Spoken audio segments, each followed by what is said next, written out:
Assalamualaikum warahmatullahi wabarakatuh. Perkenalkan, nama saya Zara Sinta Wulandari dengan NPM 1011914 dari Prodi Manajemen S1. Di sini saya akan menjelaskan apa itu ma'rifatullah. Akal tanpa bimbingan Al-Quran akan tertipu. Tafakur, metode untuk memudahkan melafalkan Quran. Berpikir, yaitu akal, dan kolbu, yaitu merasakan. Ini adalah pertemuan kedua. Ma'rifatul Quran. Yang pertama ada Quran Surat Al-Baqarah ayat 269. Yang kedua ada Quran Surat Yunus ayat 100. Yang ketiga ada Al-Quran Surat Al-Alaq ayat 1-5. Yang keempat ada Al-Quran Surat Al-Ma'idah ayat 3. Di situ menjelaskan bahwa apa itu Ma'rifatul Quran dan penjelasannya untuk semua ayat-ayat yang berkaitan dengan ayat-ayat tersebut. Kalamullah adalah sesuatu atau dua unsur dari kata lafaz kalam, dan Allah nuzul adalah kata jadian dari kata kerja nazala yang berarti turun. Disebutkan tahap proses penurunan Al-Quran. Yang pertama, Al-Quran turun sekaligus dari Allah, Quran Surat Al-Buruj ayat 21-22. Yang kedua, Al-Quran turun dari Al-Mahfuz ke Bait Izzah. Yang ketiga, Al-Quran turun dari Bait Al-Izzah ke Nabi Muhammad SAW. Pengumpulan Al-Quran. Al-Hifuz yaitu menghafal, dan Al-Kitabah menulis. Yakini menulis Al-Quran pada benda-benda yang dapat ditulis. Penulisan Al-Quran pada masa Nabi Muhammad ditempuh dengan dua cara. Yang pertama, Al-Jam'u fis Sudur. Yang kedua, Al-Jam'u fis Sutur. Surat pertama yang turun adalah Al-Alaq ayat 1-5. Surat terakhir yang turun adalah Al-Ma'idah ayat 3. Selanjutnya pada pertemuan ketiga yaitu Ma'rifatul Quran. Bila berlawanan dengan Quran dan hadis sudah pasti salah. Mukjizat Al-Quran. Mukjizat adalah hal luar biasa yang Allah berikan kepada seorang nabi atau rasul untuk membuktikan kebenaran pengukuhan kenabian atau kerasulannya dan bersifat menentang umatnya yang tidak beriman. Syarat-syarat mukjizat. Yang pertama, sesuatu yang tidak bisa dilakukan. Yang kedua, sesuatu yang di luar kebiasaan. Yang ketiga, disampaikan kepada syariat atau dakwah. Yang keempat, terjadi karena adanya penentang. Yang kelima, seseorang tidak dapat menentang. Selanjutnya, unsur mukjizat. Yang pertama, hal atau peristiwa yang luar biasa. Yang kedua, terjadi atau dipaparkan oleh seorang yang mengaku nabi. Yang ketiga, mengandung tantangan. Yang keempat, tantangan tersebut tidak mampu atau gagal dilayani. Macam-macam dari mukjizat, yaitu ada mukjizat hisi dan ada mukjizat maknawi. Aspek-aspek dari mukjizat pada Al-Quran yaitu aspek bahasa dan sastra, lalu aspek syariat ilmiah, lalu ada aspek kisah-kisah purba, dan yang terakhir ada aspek hukumnya. Selanjutnya pada pertemuan keempat ada Ma'rifatul Quran yaitu Asmaul Quran. Yang pertama, Alkitab. Kitab Al-Quran ini tidak ada keraguan padanya, petunjuk bagi mereka yang bertakwa. Quran Surat Al-Baqarah ayat 2. Yang kedua, petunjuk. Bulan Ramadan adalah bulan yang di dalamnya ditunjukkan Al-Quran sebagai petunjuk bagi manusia. Surat Al-Baqarah ayat 185. Yang ketiga, cahaya. Quran Surat Al-Ma'idah ayat 15-16. Sungguh telah datang kepadamu cahaya dari Allah dan kitab yang dijelaskan. Yang keempat ada ruh. Quran Surat Asy-Syura ayat 52. Dan demikianlah kami wahyukan kepadamu Muhammad ruh Al-Quran dengan perintah kami. Yang kelima ada obat. Quran Surat Yunus ayat 57. Sesungguhnya telah datang kepadamu pelajaran dari Tuhanmu dan penyembuh bagi penyakit-penyakit yang berada dalam dada dan petunjuk serta rahmat bagi orang-orang yang beriman. Yang keenam, kebenaran Quran Surat Al-Baqarah ayat 147. Dari Tuhanmu jangan sekali-kali kamu termasuk orang-orang yang ragu. Ketujuh, ada penerangan Quran Surat Al-Imran ayat 138. Penerang bagi seluruh manusia dan petunjuk bagi orang yang bertakwa. Yang kedelapan, pelajaran Quran Surat Al-Damar ayat 17. Memudahkan Al-Duron untuk orang yang mampu mengambil pelajaran.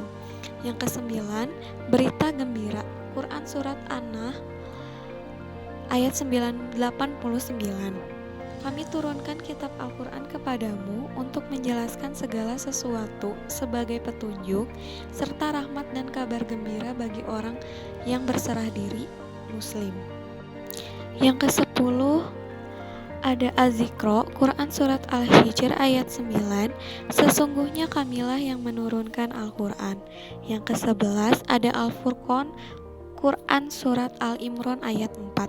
Sebelum Al-Quran menjadi petunjuk bagi manusia dan dia menurunkan Al-Quran. Yang ke-12, ada Rahmat, Quran Surat Al-Jathiyah ayat 20. Al-Quran ini adalah pedoman bagi manusia, petunjuk dan rahmat bagi kamu yang meyakininya. Selanjutnya, pertemuan kelima, ada Al-Quran sebagai pedoman. Fakta di lapangan penggunaan Al-Quran yaitu yang pertama ada syair dan yang kedua ada mantera. Maka barang siapa yang mengikuti petunjukku, niscaya tidak ada kekhawatiran atas mereka dan tidak pula mereka bersedih hati. Quran Surat Al-Baqarah ayat 38. Tanpa sikap fanatik, orang tidak akan menjalankan agamanya dengan benar.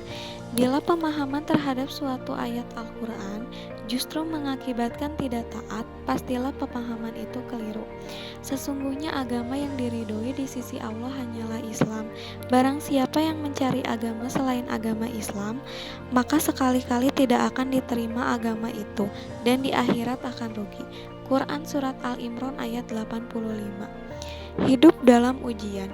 Orang-orang akan menafkahkan hartanya baik di waktu lapang maupun sempit, dan orang-orang yang menahan amarahnya dan memaafkan kesalahan orang lain, Allah menyukai orang-orang itu yang berbuat kebajikan. Quran Surat Al-Imran ayat 133-134. Selanjutnya ada Marifatul Quran, yaitu kitab berita dan kabar dari pertemuan 6. Sebagai kitab berita dan kabar, Al-Quran memiliki tujuan sebagai pembawa kabar gembira dan peringatan dan sebab-sebab Allah Subhanahu wa Ta'ala menghendaki Al-Quran menjadi kabar gembira dan peringatan. Lalu sebagai kitab hukum dan perundang-undangan, apakah hukum jahiliyah yang mereka kehendaki dan hukum siapakah yang lebih baik daripada hukum Allah bagi orang-orang yang yakin? Quran Surat Al-Ma'idah ayat 50. Sebagai kitab jihad dan orang-orang yang berjihad untuk mencari keridhaan kami benar-benar beserta orang-orang yang berbuat baik. Quran Surat Al-Ankabut ayat 69. Sebagai kitab tarbiyah, tarbiyah merupakan proses pengembangan atau penyampaian ilmu dalam bentuk ketakwaan pribadi yang baik. Sebagai kitab ilmu pengetahuan, dalam membaca Al-Quran begitu banyak ilmu pengetahuan tentang alam semesta yang tak terkira. Sebagai pedoman hidup, Allah menciptakan manusia dengan kemampuan yang terbatas. Dia menurunkan Al-Quran sebagai pedoman agar manusia tidak salah dalam melangkah. Jadi dari kesimpulan Ma'rifatullah Quran, yaitu untuk bisa mencapai derajat orang yang bertakwa yang sesungguhnya, maka umat Islam baik secara individu maupun kelompok dituntut harus senantiasa berinteraksi dengan Al-Quran, sebab ia akan selalu menunjukkan kepada jalan yang benar. Interaksi dengan Al-Quran adalah salah satu ciri dari orang-orang yang bertakwa, sebagaimana dikatakan oleh sebagian ulama bahwa esensi daripada takwa yang sesungguhnya adalah senantiasa berupaya untuk mengamalkan Al-Quran. Namun, apabila fenomena yang berkembang di masyarakat, ternyata sebagian masyarakat bahkan kita pun terkadang melakukannya. Al-Quran tidak lagi dijadikan sebagai sahabat dalam tidak lagi dijadikan sebagai teman untuk bercengkrama bersama. Al-Quran tidak lagi dijadikan obat sebagai kegalauan hati. Padahal Al-Quran adalah sebagai kisah yang menyenangkan, sebagai syair yang indah untuk dinikmati, dan sekaligus sebagai acuan dalam hidup. Sebagaimana dicontohkan oleh baginda Rasulullah Shallallahu Alaihi Wasallam beserta para sahabatnya. Realitas sebagian masyarakat ini, padahal mereka sebagai muslim, adalah realita yang sangat menyedihkan dan mengkhawatirkan untuk masa depan umat ini, sekaligus menunjukkan bahwa mereka telah menjauhkan Al-Quran dari kehidupannya.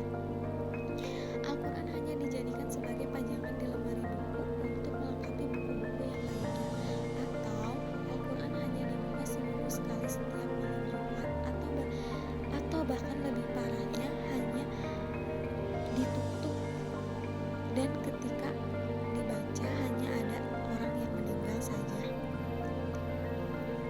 Rasulullah SAW pernah mengadukan keadaan sebagian umatnya yang meninggalkan Al-Quran sebagaimana pada firman-Nya yang berkata, Rasul, ya Robku, sesungguhnya kaumku telah menjadikan Al-Quran ini sesuatu yang diacuhkan.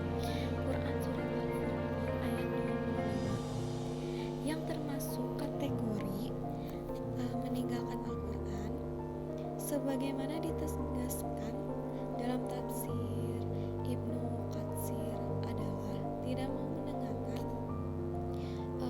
tidak membacanya, tidak mau